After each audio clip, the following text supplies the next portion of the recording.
जादुई 3 बोलने वाला मटका। जानकीपुर गांव में सोना नाम की लड़की रहती थी, जिसके परिवार में उसके माता पिता के अलावा एक छोटी बहन भी थी, रूपा। उनके माता पिता पेशे से कुम्हार थे। वे लोग बहुत गरीब थे।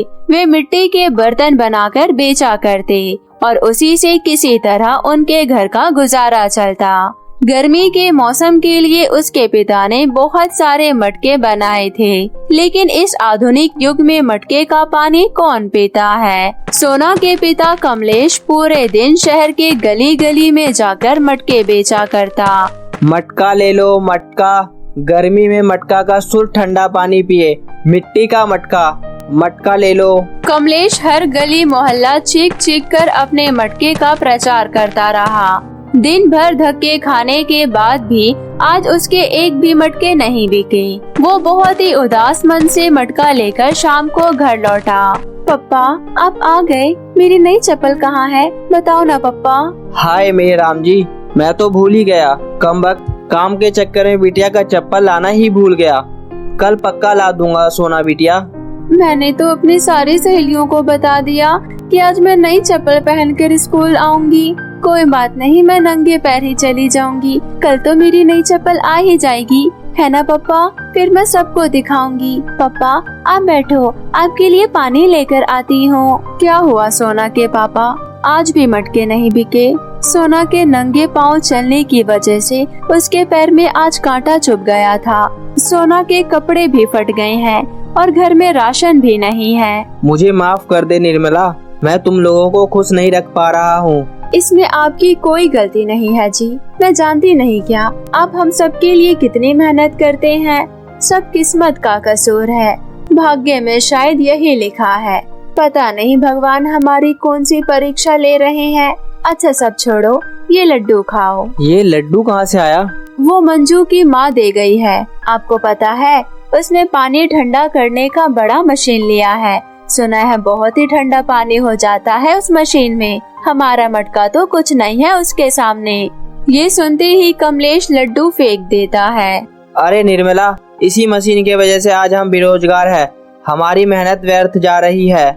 सोना दूर खड़ी ये बातें सुन रही थी। अपने पिता से ये सब सुनने के बाद सोना बोली, पिताजी, कल से मैं भी आपके साथ मटका बेचने जाऊंगी और आप मना नहीं करोगे? अरे नहीं, तू इतनी गर्मी में कहाँ जाएगी बाहर? तू घर में ही रह। जाने दीजिए जी, शायद इसकी किस्मत से ही हमारा मटका बिक जाए। अगले दिन सोना भी अपने पापा के साथ आवाज लगाती है, मटका ले लो, मनपसंद मटका। दोनों बाप बेटी भरी दोपहरी से शाम तक हर गली चौराहे पर जाकर आवाज लगाते हैं, लेकिन आज भी उनका मटका नहीं बिकता। दोनों थक कर चूर हो जाते हैं और एक पेड़ के नीचे बैठ जाते हैं। वहीं एक कुआं भी था। लगता है किस्मत ही खराब है, आज भी कमाई नहीं हुई। हे भगवान, अगर ऐसा ही रहा तो हम भूखे ही मर जाएंगे। सोना बिटिया, जा कुएं से पानी भर ला, बहुत प्यास लगी है। सोना कुएं से पानी भर रही थी कि तभी उधर से एक बूढ़ी औरत आती है। बेटा, इस गरीब लाचार को भी पानी पिला दो, बहुत प्यास लगी है। जी अम्मा, ये लीजिए अम्मा पानी। अम्मा, ऐसा लग रहा है आप बहुत दूर से चलकर आ रही हैं। आइए हमारे साथ पेड़ के नीचे थोड़ा विश्राम कर लीजिए। वो बूढ़ी औरत सोना के साथ पेड़ के नीचे बैठ जाती है। बहुत ही भली बच्ची है आपकी। ये मटका आपका है? जी अम्मा, हमारा ही है। अच्छा बेटे, पैसे तो मैं लाई नहीं हूँ, वरना मैं तुमसे एक मटके ले लेती। अरे अम्मा, एक तरफ बेटा भी बोल रही हो और पैसे की भी बात कर रही हो। यह लो अम्मा, आपका मटका। अच्छा, अब हम चलते हैं। बेटा, मैं एक जादूगरनी हूँ। आज पहली बार मुझे किसी से मिलकर इतनी खुशी हुई है। मैं तुम्हें कुछ देना चाहती हूँ। ये लो, ये जादुई गांव की मिट्टी है। इसे संभाल के रखना, ये तुम्हारे बहुत काम आएगा। इतना बोलकर बूढ़ी अम्मा वहाँ से चली जाती है। इधर सोना अपने पापा से कहती है, पापा, क्या वो सचमुच में जादूगरनी थी? आज के टाइम में असली जादूगरनी कहाँ होती है? बेटा, जादूगरनी को तो मैंने भी आज तक नहीं देखा, लेकिन मैंने अपने पिताजी से सुना था।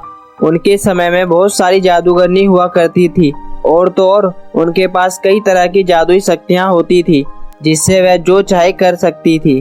पापा, आज हम जादूगरनी से भी मिले, लेकिन क्या हुआ, उन्होंने हमारी कोई मदद नहीं की। दिया भी तो क्या, ये मिट्टी, इससे क्या होगा। इतना बोलकर सोना उस मिट्टी को मटके के ऊपर फेंक देती है। मिट्टी 3 मटकों में जाकर गिरता है। मटके में मिट्टी जाते ही तीनों मटके सोने की तरह चमकने लगते हैं। पापा, ये तीनों मटके कितने सुंदर है, सब मटकों से बिल्कुल अलग है।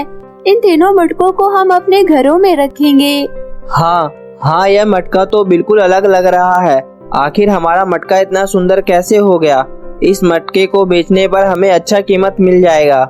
ये सुनकर सोना बहुत उदास हो जाती है। शाम को दोनों बाप बेटे थके हारे घर आते हैं और मटका बाहर रखकर घर में जाने लगते हैं। तभी तीनों मटके से आवाज आती है, हमें भी अपने साथ घर के अंदर ले चलो, हमें भी ले चलो। ये सुनकर कमलेश और सोना दोनों आश्चर्यचकित होकर एक दूसरे को देखने लगते हैं।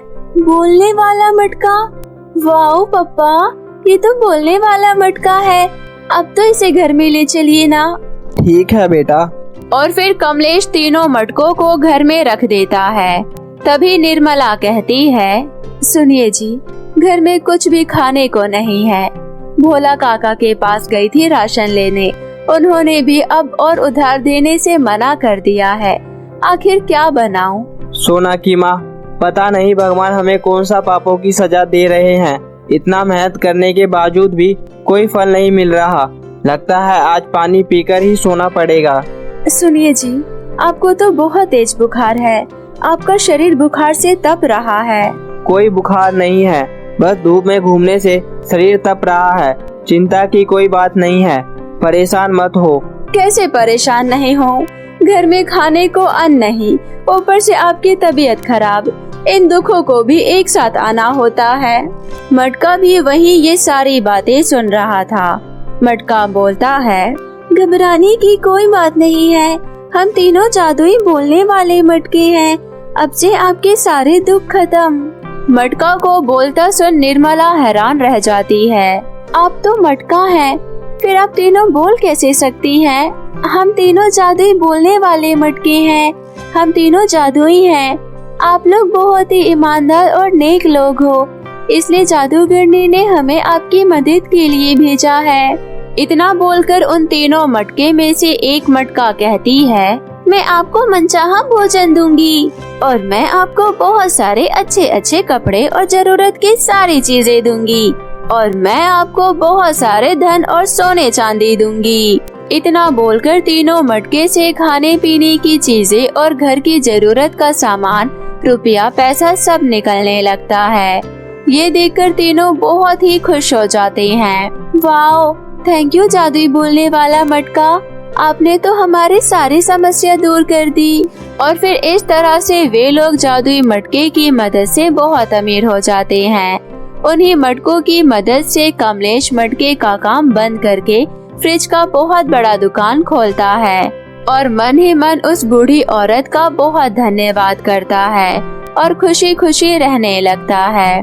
तो मेरे प्यारे दोस्तों, कैसी लगी आपको मेरी ये कहानी? मुझे कमेंट करके जरूर बताएं और इसे अपने दोस्तों के साथ भी शेयर करें।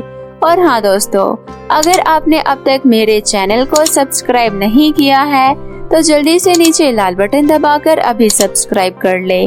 तो मिलती हूँ मैं आप सभी से फिर किसी नई कहानी के साथ। तब तक आप अपना ध्यान रखें। धन्यवाद।